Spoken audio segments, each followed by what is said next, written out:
Tomorrow, Tomorrow, and Tomorrow is a La'an-centric episode with timey-wimey shenanigans and Captain Kirk. Do you want to learn more? Vámonos!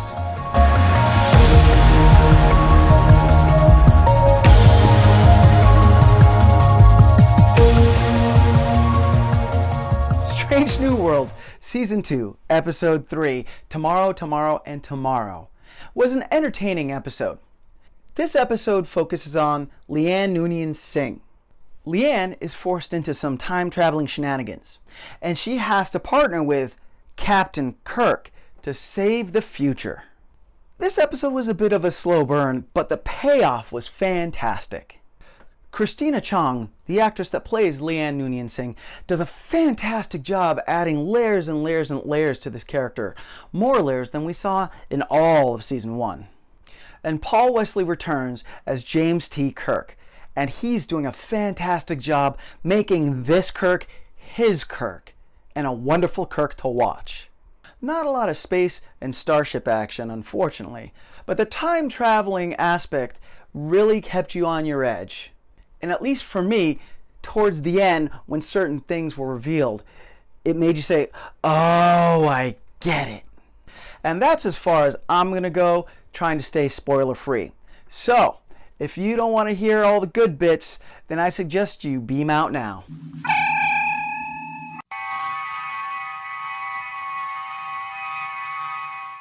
So right away, I want to discuss two things that this time traveling episode bring up, which I find a lot of sci-fi fans will ask after they watch certain time traveling episodes of shows.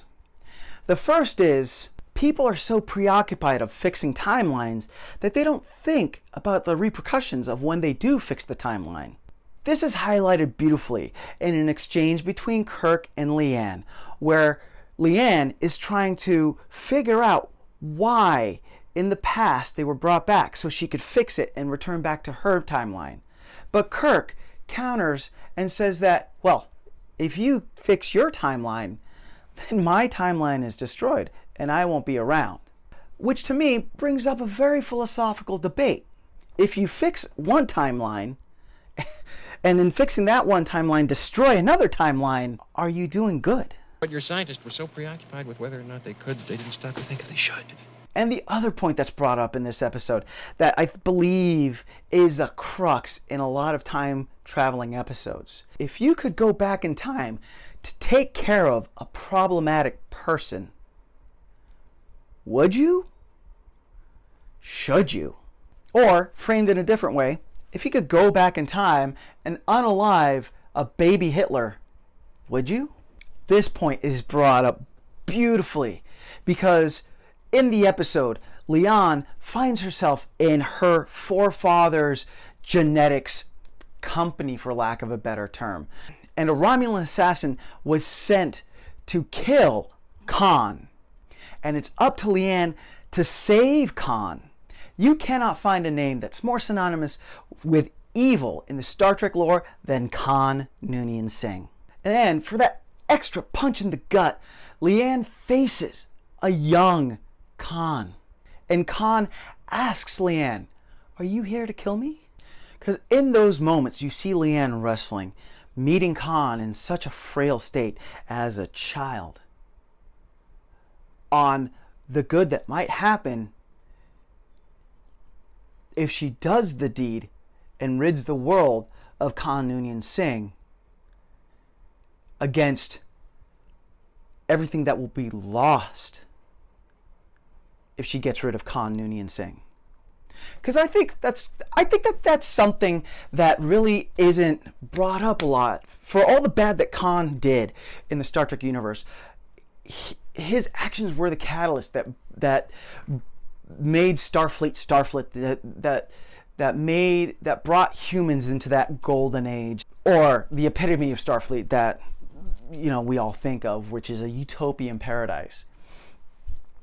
I mean, that was not saying it's 100%, but that heavily lies on the actions of Khan Noonien Singh and the eugenics wars and everything that happens after that.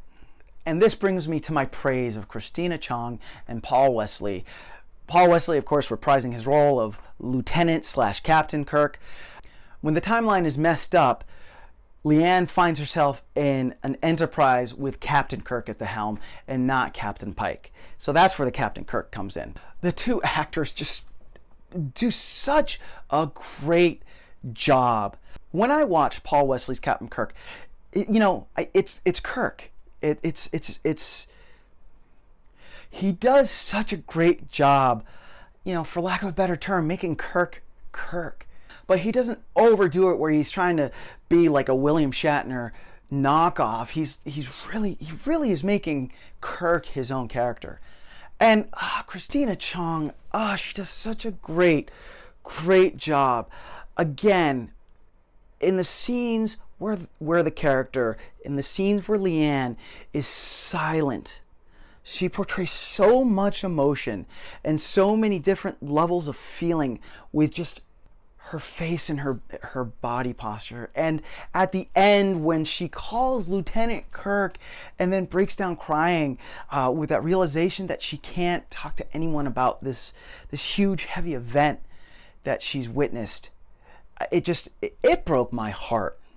I feel, at least in this episode, she feels even more alone in the world after the Division of Temporal Investigations comes into her room and says, "Oh, you can't talk to anyone about this." Blah, blah, blah.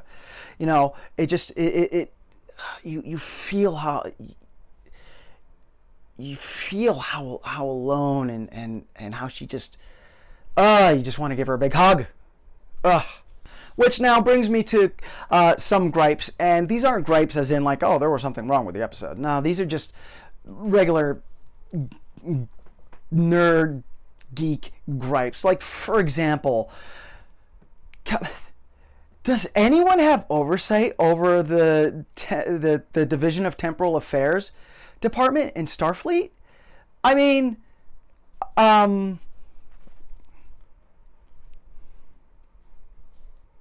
this isn't the first time that they kind of screw up timelines pretty bad to have past Starfleet officers correct their mistakes. And how many other temporal officers are out there? Now we got Romulans floating around. I mean, you got Starfleet, you have Starfleet, you have Romulans floating around. Who else has temporal divisions? Which, that actually might be a cool pitch for a Star Trek show, but that isn't a Star Trek show. There are certain parts of Star Trek that haven't been put to film that I believe the fans are really aching for. Like, for example, the eugenics wars, the temporal wars, right? But what if we had a series based on these temporal departments, and having them all going back into all these episodes, all these past episodes and whatnot, to like fix stuff or to chase each other so that they stop them from inherently destroying the timeline. I think that would be a good. I think that's a good pitch for a show. And finally, a minor gripe, and I know a lot of fans are going to disagree with me. I wasn't a fan of the romance between La'an and Captain Kirk. Now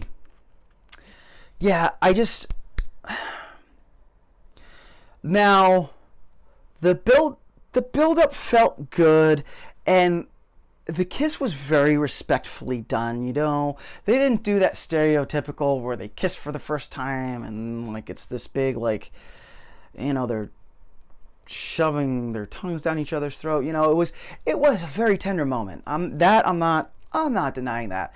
I just wish that La'an could just be a security officer and Kirk could have been a captain, and they were working together to get to the end of this, and then maybe have a better understanding of each other before the inevitable happens. And let's just throw this out there. Captain Kirk gets shot by the Romulan assassin, and well, there goes that. In retrospect, it does make you feel even worse for La'an at the end of the episode. And maybe that's why I kind of wish it didn't happen. But hey, you know.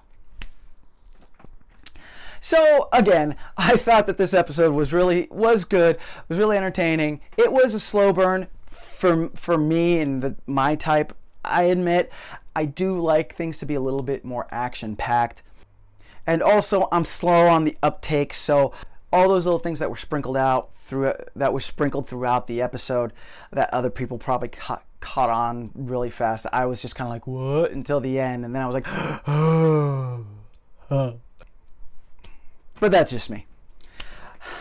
But yeah, this episode, really entertaining. Season 2 so far has just been really knocking it out of the park, in my opinion. There has not been one weak episode so far of this season, and I'm really digging it. So that's it. Those are my thoughts on Star Trek Strange New Worlds, Season 2, Episode 3, tomorrow, and tomorrow. I'm Adolfo the Nerdy Puerto Rican. Hablamos luego.